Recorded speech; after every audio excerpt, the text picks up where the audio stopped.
Benchmark study থাকা আমাদের খুব দরকার। সেই বেঞ্চমার্ক স্টাডিজে আমার প্রত্যেকটা সেক্টরাল ল গুলোকে আলাদা করা দরকার প্রথমে। কারণ এই যে ধরেন এখন এআই আসলো, এআইতে এআই কেন, যে কোনো নতুন প্রযুক্তি চলে আসলে মালয়েশিয়ার মতো দেশের চট করে একটা ডিসিশন নিতে আমি দেখি না 2 মাস সময় লাগে।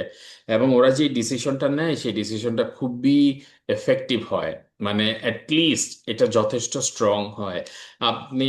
আমি অনেক সময় ধরেন চিন্তা করি যে এটা বোধহয় মালয়েশিয়ান ফার্নিচারের মতো দেখতে, দেখা যাবে খুবই লাইট, কিন্তু এটা খুবই স্ট্রং, খুবই স্ট্রং।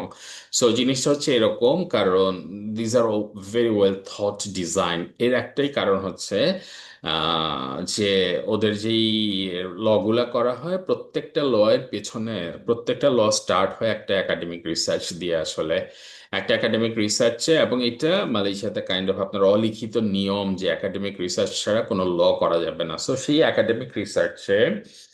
একাডেমিক রিসার্চে আপনার ওই পার্টিকুলার ল রিলেটেড থিওরিজ গুলা কি কি, পলিসিস গুলা কি কি, বা হচ্ছে গিয়ে আপনার বিভিন্ন দেশ কি মডেল ইউজ করছে, সেই ধরনের জিনিসগুলো খুব স্পেসিফিকলি বলে দেয়া থাকে। এবং তখন সরকারের জন্য খুব সুবিধা হয়। সাথে সাথে আমরা যারা একাডেমিয়াতে আছি, বা ধরেন আমি একটা ল মেকিং এর মধ্যে নাই, কিন্তু আমাকে তো ক্লাসে পড়াইতে হবে জিনিসটা, তাই না? তো আমি যখন পড়াইতে যাব তখন এই জিনিসটা আমাকে খুব সাপোর্ট করে যে look, this is the philosophy, this is what the government is thinking.